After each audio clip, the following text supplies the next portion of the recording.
اور گفتگو کے درمیان وقفے اور پوزز کے ساتھ گفتگو کیا کرتے ہیں، تیزی سے باہر نکلے، ان کو جا کے روکا، رک جاؤ ٹھہرو، یہ بات کہی ہے؟ جی ہاں کہی ہے۔ رسول اللہ ان کو آپ کا اور میرا منہج سکھا رہے ہیں۔ رسول اللہ نے کہا سنو، میں تم میں سے سب سے زیادہ اللہ سے ڈرنے والا ہوں، میرے سے زیادہ اللہ سے کوئی ڈرنے والا نہیں ہے، اور رات کو میں سوتا بھی ہوں اور قیام بھی کرتا ہوں۔ تو نے یہ کہا تھا کہ میں عمر بھر کے روزے رکھوں گا، جی ہاں کہا، میں اللہ سے سب سے زیادہ ڈرنے والا ہوں، میں پیر کا روزہ رکھتا ہوں، جمعرات کا رکھتا ہوں، باقی منگل بدھ کا بھی چھوڑ دیتا ہوں، ہفتے اتوار کا بھی چھوڑ دیتا ہوں، میں اللہ سے سب سے زیادہ ڈرنے والا ہوں۔ تو نے یہ کہا ہے کہ میں شادی نہیں کروں گا، جی ہاں میں اللہ سے سب سے زیادہ ڈرنے والا ہوں، میں شادیاں کرتا ہوں۔ اور یہاں پہ رسول اللہ نے ایک جملہ کہا جو آپ کا اور میرا منہج ہے، جو لوگوں کو اگر سمجھ آ جائے، اختلاف ختم ہو جائے۔ فمن راغبان سنتی، فمن راغبان سنتی، یہ جو راغبہ کا لفظ ہے، علماء بیٹھے ہیں آپ کو اچھی طرح بیان کریں گے، اس کے اندر دو معنی ہوتے ہیں۔ اعراض، جس نے میری سنت سے اعراض کیا، مراد یہ ہے جو آگے بڑھا، جو پیچھے رہا۔ اعراض میں آگے بڑھ جانے کا مفہوم بھی ہوتا ہے اور پیچھے رہ جانے کا۔ دو نے آگے بڑھنے کی بات کی تھی، ایک نے پیچھے رہنے کی۔ رسول اللہ نے جمع کلمہ بولا، فمن راغبان سنتی، جو میری سنت سے اعراض کرے گا فلیس منی۔ کس کو کہہ رہے ہیں؟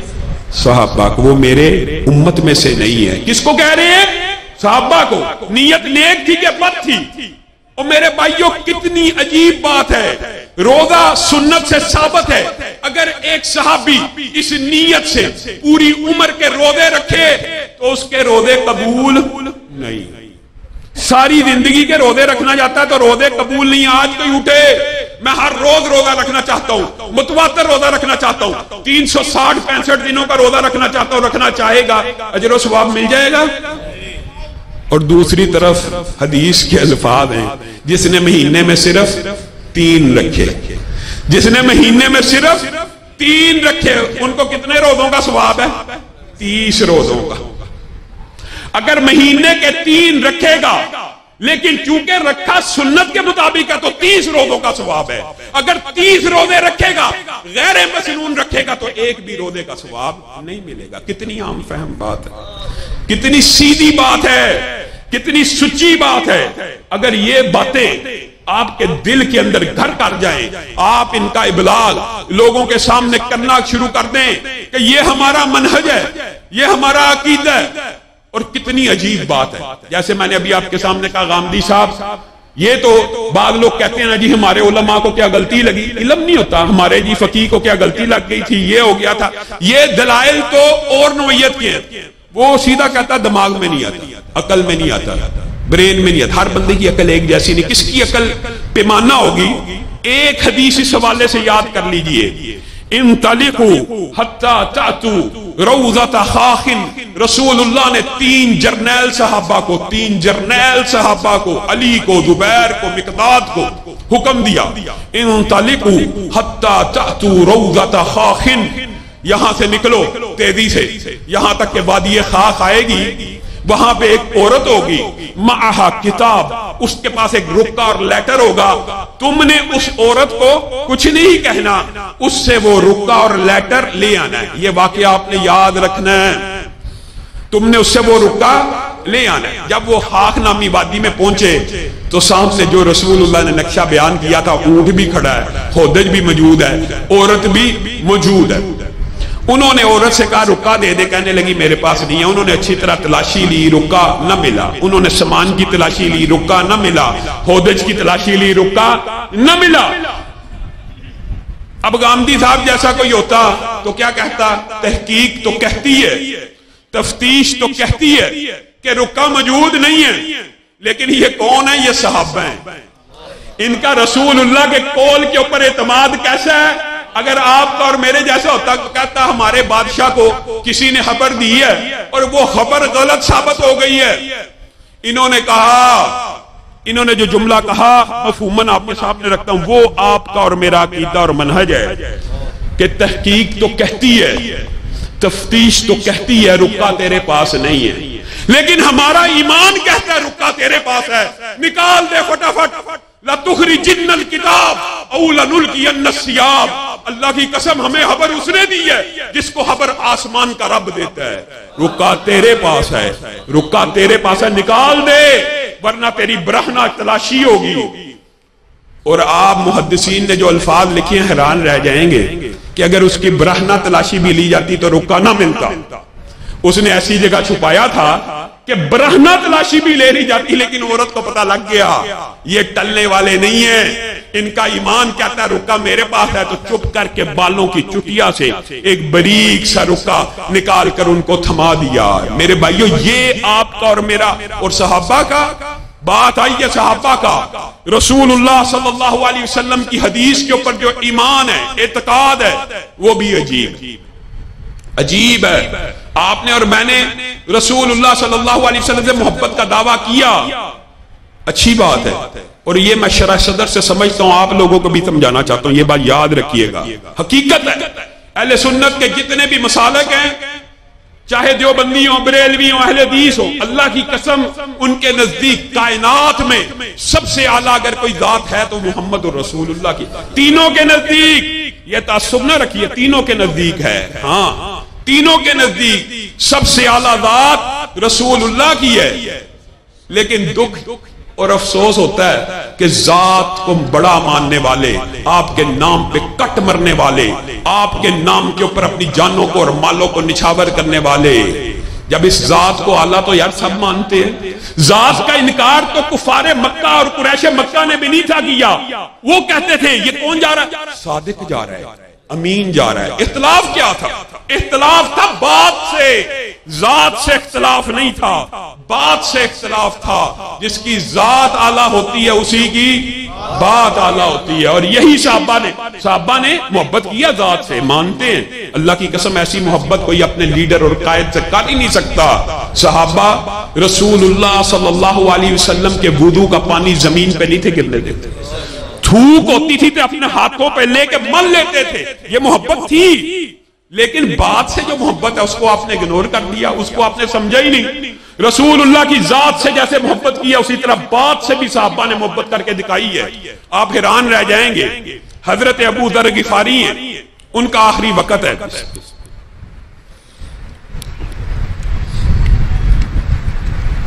ان کا آخری وقت ہے، ان کی بیوی زار و قطار رو رہی ہے کہ یہ رسول اللہ صلی اللہ علیہ وسلم کے صحابی ہیں، رسول اللہ کے اتنے قریبی ہیں، اور یہ فوت ہو رہے ہیں، میں بڑھیا ہوں، میں ایک بڑھی عورت ہوں، میں ان کو کیسے غسل دوں گی، میں ان کو کیسے کفن پہناؤں گی، نزا کا عالم لگ چکا ہے۔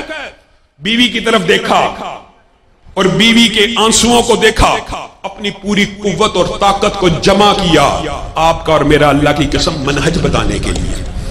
کیا کہا؟ ابشری ولا تبکی، اے بڑھیا، اے میری بیوی، اے میری زوجہ، میں تجھے خوشخبری نہ دوں، تو ذرا یہ رونا پیٹنا بند کر، جس ٹینشن میں، جس ذہن کی کفیت میں تو مبتلا ہے، میں تجھے ایک بات نہ بتلاؤں؟ کہا بتلائیے۔ کہا میں رسول اللہ صلی اللہ علیہ وسلم کے پاس بیٹھا ہوا تھا، آخری لمحہ کیا بیان کر رہے ہیں؟ رسول اللہ کی حدیث۔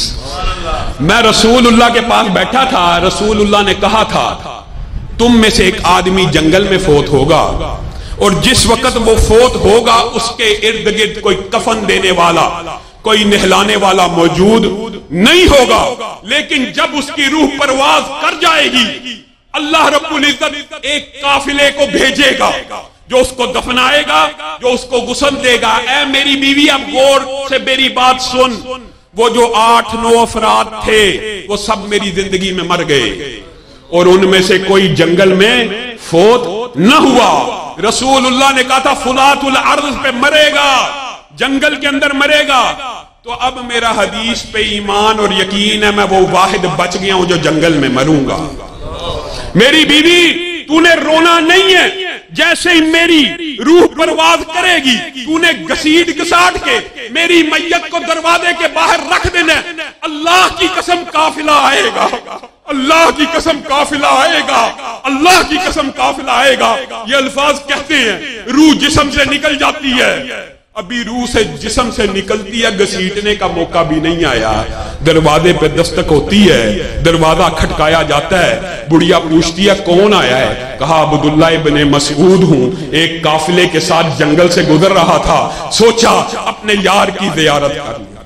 قافلہ آئے گا صحابہ کا، رسول اللہ کی حدیث کے اوپر یہ ایمان مرتے دم تک، میرا اور آپ کا ایمان زندگی میں نہیں۔ حدیث دیکھ لیا، ہاں ٹھیک ہے، یہ عقل میں نہیں آ رہی، یہ ہمارے امام فقیہ کی بات نہیں ہے۔ اور میرے بھائیوں، یہ کیسا مغالطہ، یہ کیسا وسوسہ، یہ کیسا شیطانی حملہ ہے جس نے لوگوں کے منہجوں کا جنازہ نکال دیا ہے۔ اور عثمان بن طلحہ کا واقعہ بھول گئے ہو، اور رسول اللہ کی حدیث کی اہمیت اٹھائیے۔ آج نیٹ کا دور ہے، آج علم چھپا نہیں رہ سکتا، کوئی جھوٹ بولتا ہے، اکثر لوگ بولتے ہیں بعد میں اپنا تمسخر اور مذاق بنواتے ہیں۔ آپ نے وہ تقریریں سنی ہوئی ہیں، میں کسی کو تان کرنا مقصود نہیں ہے، مرنے کے بعد بھی لوگ زندہ ہو رہے ہیں، فلاں ہو رہا ہے، یہ تمسخر بعد میں بنتا ہے۔ آج آپ اس واقعے کی بھی تحقیق کر لیجئے۔ عثمان بن طلحہ ہے، فتح مکہ کا موقع ہے، رسول اللہ صلی اللہ علیہ وسلم خانہ کعبہ کے اندر جانا چاہتے ہیں، کہا عثمان بن طلحہ کے پاس چابی ہے۔ عثمان بن طلحہ چابی لے کے، وہ اسلام کو قبول کر چکے تھے، ان کی والدہ نے نہیں تھا کیا وہ ابھی تک، تو رسول اللہ نے قاصد کو بھیجا، انہوں نے چابی نہ دی، حضرت عمر کو بھیجا۔ لمبا چوڑا واقعہ مختصر کرتا ہوں، جو پوائنٹ کی بات ہے وہ آپ کے سامنے رکھنی ہے۔ حضرت عمر کو بھیجا تو حضرت عمر کی آپ کو پتا باروب آواز سن کے حضرت عثمان بن طلحہ کی امی کہنے لگی اس کو دے دو، امیر عمر کو چابی دے دو، دے دو۔ پہلے والے کو واپس بھیج دیا، حضرت عمر کو دے دی، کہا چابی نہیں چاہیے، رسول اللہ نے اس کو بلایا، چابی ساتھ چل، دروازہ کھول۔ دروازہ کھولا، رسول اللہ نے جو عبادت کرنی تھی خانہ کعبہ کے اندر کر لی، اور خانہ کعبہ کے اندر سے عبادت کر کے باہر نکلے، کہا کہاں ہے عثمان بن طلحہ؟ کہا وہ تو روتا ہوا اپنے گھر کو واپس چلا گیا۔ رسول اللہ نے کہا پھر اس کو بلاؤ، پہلے بھی بلایا پھر بلایا اور کہا عثمان کیا آپ ہمارے خانہ کعبہ کے اندر جانے کے اوپر روتے ہیں؟ مجھے میرے ساتھیوں نے کہا آپ روتے ہوئے چلے گئے۔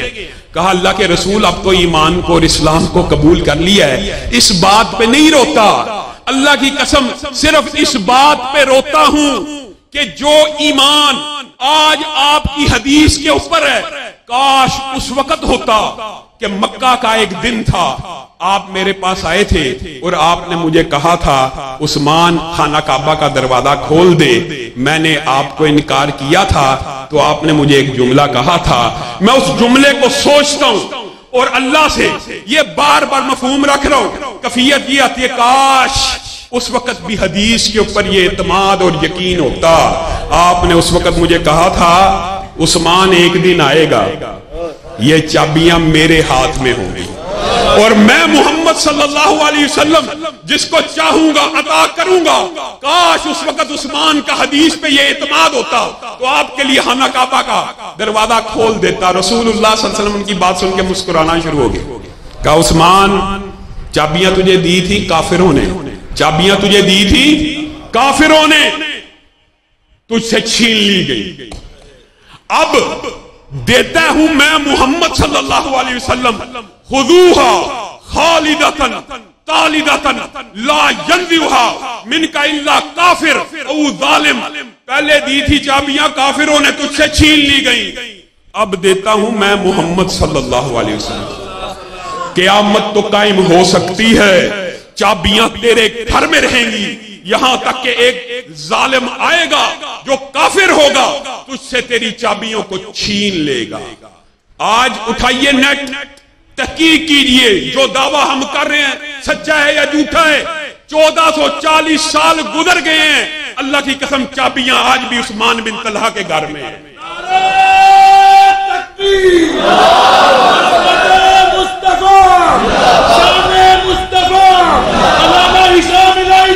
آپ حیران رہ جائیں گے، عثمان بن طلحہ کے گھر سے چابیاں لینے کی جرت بڑے بڑے فاسقوں کو نہیں ہوئی، وجہ یہ حدیث تھی۔ کرامتی آئے، کرامتی بھی آئے، اندازہ کیجیے کیسے کیسے فرقے آئے، حجاز کے گورنر رہے، لیکن صرف اس حدیث کی وجہ سے ان کے گھر سے چابی نہیں لیتے کہ اگر ہم نے چابی لے لی تو امت کہے گی یہ کافر ہے، امت کہے گی یہ ظالم ہے۔ اور لوگوں